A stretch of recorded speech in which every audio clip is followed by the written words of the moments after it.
मित्रों नमस्कार। मैं GSL पांडे आज आपके लिए हिंदी विषय में विलोम शब्द लेकर आया हूँ। विलोम शब्दों का प्रयोग करने में बहुत गलती हो जाती है। कई बार एक जैसे दिखते हुए विलोम शब्द 4 विकल्पों में चुनना बहुत कठिन हो जाता है और जरा सी असावधानी में हम गलत विकल्प का चुनाव कर लेते हैं। इसलिए विलोम शब्द को ध्यान से समझें कि उसका चुनाव किस प्रकार से होता है। विलोम शब्द जो शब्द अर्थ के स्तर पर विपरीत अर्थ व्यक्त करते हैं उन्हें विलोम शब्द कहा जाता है। इन्हें विपरीतार्थक शब्द भी कहते हैं। विलोमता का आधार, विलोमता के 4 आधार माने गए हैं। इनको ध्यान से समझने की आवश्यकता है। सबसे पहला आधार है विषम संदर्भता। जैसे प्रकाश का विलोम अंधकार है, क्योंकि प्रकाश दिन में और अंधकार रात्रि में होता है। दूसरा आधार होता है भौतिक संदर्भता। जब दो विरोधी शब्द एक ही भौतिक संदर्भ से जुड़े हों, जैसे वह जितना मोटा है उसका भाई उतना ही पतला है, तो यहाँ पर मोटा और पतला परस्पर विलोम हैं। तीसरा आता है विषम संरचनात्मकता। जिन शब्दों की संरचना परस्पर विषम तत्वों से हुई हो, जैसे सुगम का विलोम दुर्गम, बहुसंख्यक का विलोम अल्पसंख्यक। और चौथा नंबर है विषम घटकता। यदि संबंधित घटक परस्पर विरोधी हैं, तो जैसे नर का विलोम नारी, रोना का विलोम हंसना। इसी को और आगे समझते हैं।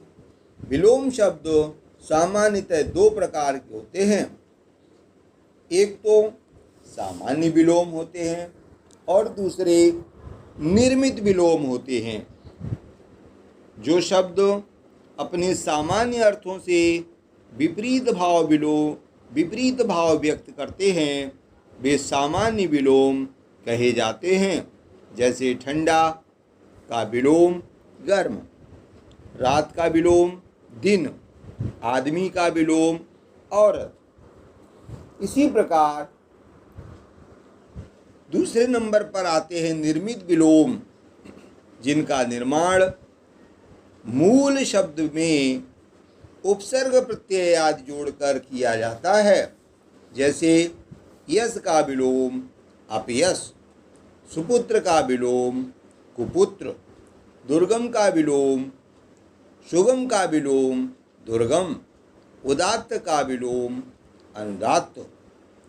विलोम शब्दों को प्रयोग करते समय कुछ स्मरणीय तथ्य याद रखने चाहिए। पहला पॉइंट यह है कि वे अर्थ के स्तर पर विपरीत हों। दोनों शब्द अर्थ के स्तर पर विपरीत हों। दूसरी बात, तत्सम का विलोम तत्सम और तद्भव शब्द का विलोम तद्भव ही होता है। यह बात ध्यान देने की है कि एक जैसे कई विलोम होते हैं, उनमें हम तत्सम का विलोम तत्सम चुने और तद्भव का विलोम तद्भव चुने। और तीसरा है विलोम शब्दों में अर्थ संदर्भ घटक के स्तर पर वजन बराबर होना चाहिए। माने एक शब्द कमतर और दूसरा शब्द अधिकतम स्तर पर नहीं होना चाहिए। कभी कभी एक शब्द के एक से अधिक विलोम होते हैं। यह पक्षों की विविधता, श्लेषात्मकता और सह प्रयोग के कारण होता है, इसे भी समझना चाहिए। जैसे राजा का विलोम रानी होता है, राजा का विलोम रंक भी होता है और राजा का विलोम प्रजा भी होती है। यहाँ राजा के 3 विलोम पक्षों की विविधता के कारण हैं। इसी प्रकार उत्तर का विलोम प्रश्न होता है और उत्तर का विलोम दक्षिण भी होता है। ये श्लेष के कारण 2 विलोम शब्द हैं। इसी प्रकार काला आदमी का विलोम गोरा आदमी। यहाँ काला का विलोम गोरा है और काला कपड़ा का विलोम सफ़ेद कपड़ा, तो यहाँ काला का विलोम सफ़ेद है। यह सह प्रयोग के कारण काला शब्द के 2 विलोम प्राप्त होते हैं। अब आप समझ चुके होंगे कि विलोम शब्द को चुनने में कितनी सावधानी रखनी चाहिए। कुछ प्रयोग के द्वारा समझते हैं। यहाँ पर बहुविकल्पी प्रश्नों आपके सम्मुख रख रहा हूँ। पहला प्रश्न है कि उत्तम का विलोम ज्ञात कीजिए। इसके 4 विकल्प हैं। उत्तम का विलोम ज्ञात करना है। विलोम शब्द हैं कम, श्रेष्ठ, अधम और छोटा। फिर से समझ लें, उत्तम का विलोम बताना है। इसके 4 विकल्प हैं कम, श्रेष्ठ, अधम और छोटा। तो यहाँ पर उत्तम का विलोम होगा अधम। तो ध्यान दीजिए, उत्तम का विलोम अधम। इसी प्रकार दूसरा प्रश्न है उद्दत का विलोम बताना है। इसके 4 विकल्प हैं उद्दंड, विनीत, सौम्य और उग्र। तो यहाँ पर उद्दत का विलोम विनीत है। इसी प्रकार से तीक्ष्ण, तीक्ष्ण का विलोम आपको बताना है। तो 4 विकल्प हैं तीव्र, कुंठ, क्षीण और मंद।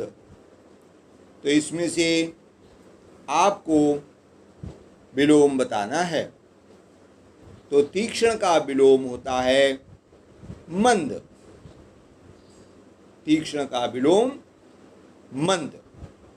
इसी प्रकार अगला प्रश्न है आदम का विलोम बताना है। तो इसके 4 विकल्प हैं प्रदान, त्याग, ग्रहण और तीव्र।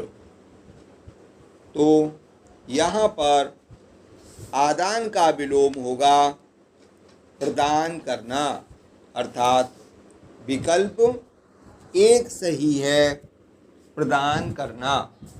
जब कोई वस्तु ली जाती है तो इसका विलोम प्रदान करना अर्थात देना।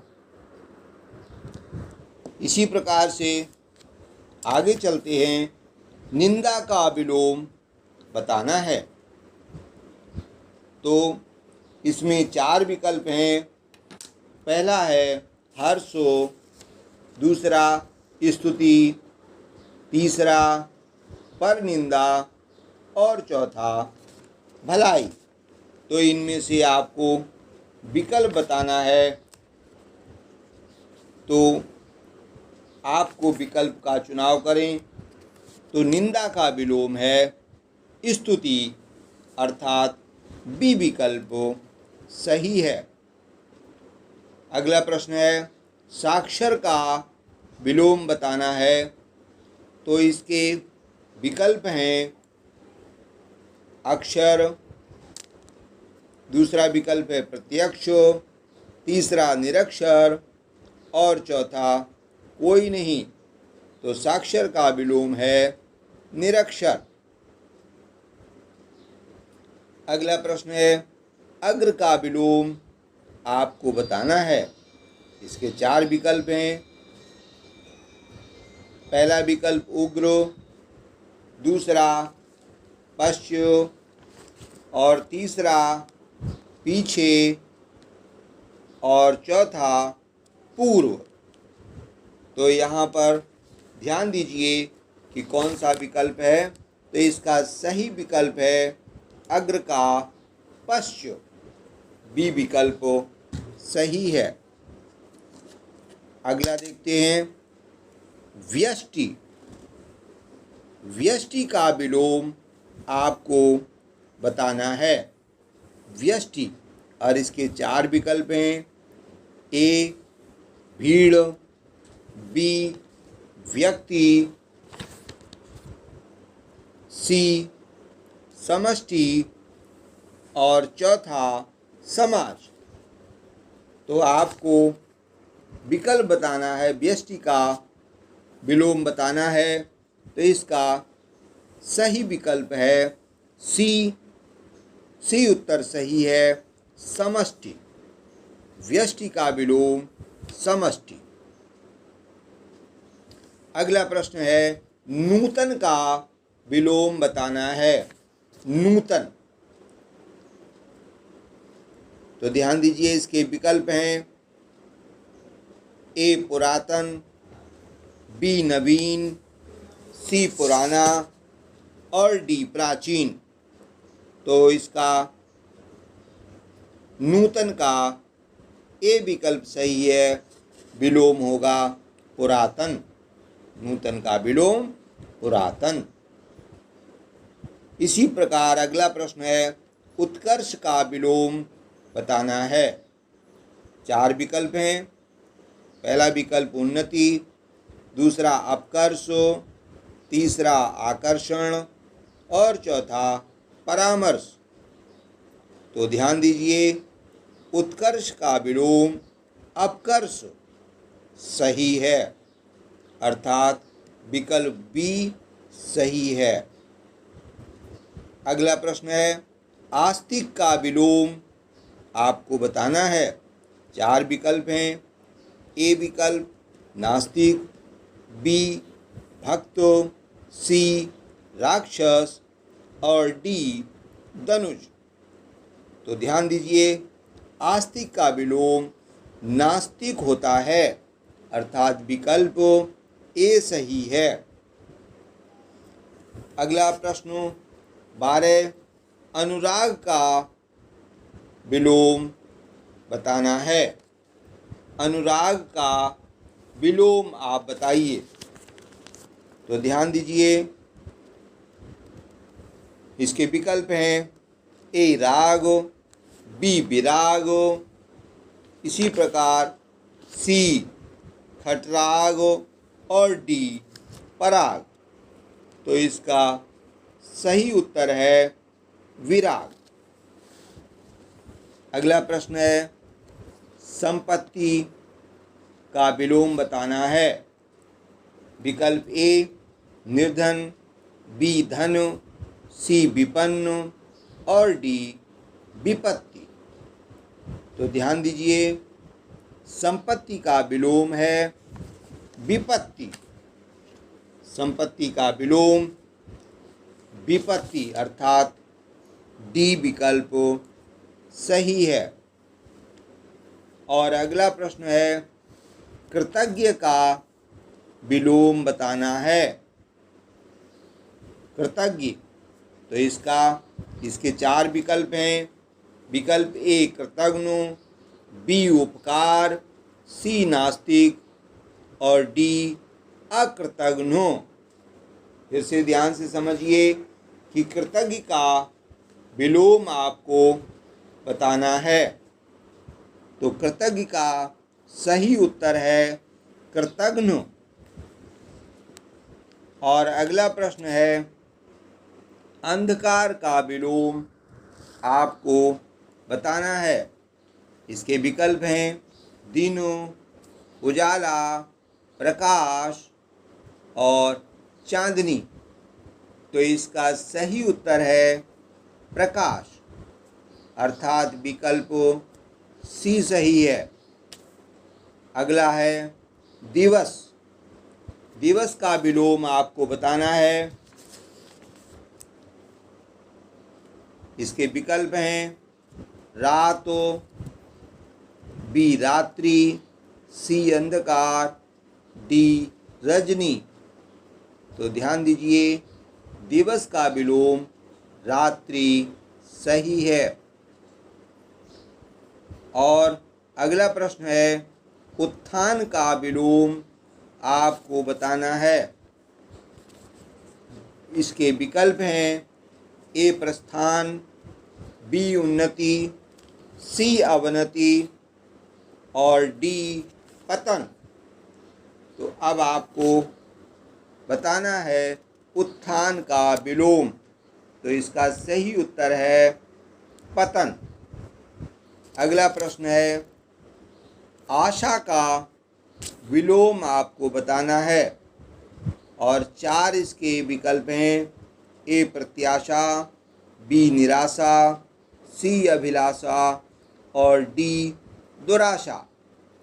तो इसका सही उत्तर है निराशा। अगला प्रश्न है आरोही। आरोही का विकल्प बताना है। इसके विकल्प हैं ए अवरोही, बी अवरोहण, सी उतार और डी ऊर्ध्व। तो आपको सही विकल्प का चुनाव करना है। तो आरोही का सही विकल्प है अवरोही। ए विकल्प सही है। और इसके बाद आता है समास। समास का विलोम आपको बताना है। इसके 4 विकल्प हैं।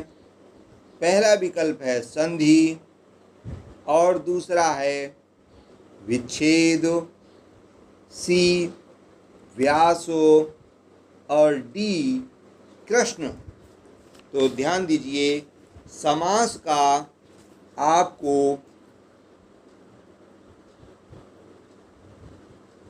विकल्प बताना है। यहाँ पर एक विकल्प और नोट कर लें। तो समास का विकल्प सही होता है विग्रह। समास का सही विकल्प है सही उत्तर है विग्रह। और अगला प्रश्न है यथार्थ का विलोम आपको बताना है। यथार्थ इसके 4 विकल्प हैं आदर्श, कृत्रिम, उचित और अनुचित। तो आपको सही विकल्प का चुनाव करना है। तो इसका सही विकल्प होगा आदर्श। यथार्थ का विलोम आदर्श। अगला प्रश्न है शाश्वत का विलोम बताना है। ए अशाश्वत, अशाश्वत, बी क्षणिक, सी नाशवान और डी अचित। तो आपको शाश्वत का विलोम बताना है। तो ध्यान दीजिए, शाश्वत का विलोम होता है क्षणिक। और अगला शब्द है कुटिल का विलोम आपको बताना है। कुटिल। कुटिल के विकल्प हैं ए सरल, बी कोमल, सी मृदु और डी मधुर। तो इसके लिए आपको चुनाव करना है कुटिल का सही विलोम क्या है। तो ध्यान दीजिए, कुटिल का सही विलोम है सरल, अर्थात ए विकल्प सही है। अगला शुक्ल का विलोम आपको बताना है। इसके विकल्प हैं ए काला, बी कृष्ण, सी असित और डी अमावस्या। तो ध्यान दीजिए, आपको बताना है शुक्ल का विलोम। तो ध्यान दीजिए, शुक्ल एक पक्ष होता है और इसका विकल्प है कृष्ण, बी अर्थात कृष्ण पक्ष। अगला, अंतरंग का विलोम बताना है। इसके विकल्प हैं ए बाहर, बी बाह्य, सी बहिरंग और डी नवरंग। तो आपको बताना है सही विकल्प। अंतरंग का सही विकल्प आपको बताना है। तो अंतरंग का सही विकल्प होगा बहिरंग। मित्रों, इन उदाहरणों से, इन विभिन्न प्रश्नों से आप विलोम शब्द के चुनाव करने में कुछ सावधानियां समझे होंगे। इन पर आप निरंतर ध्यान दीजिए और अध्ययन को बढ़ाइए, तभी आप सही विलोम शब्द का चुनाव कर सकेंगे। आज का वीडियो यहीं समाप्त होता है। मित्रों, तब तक आप घर पर रहें, स्वस्थ रहें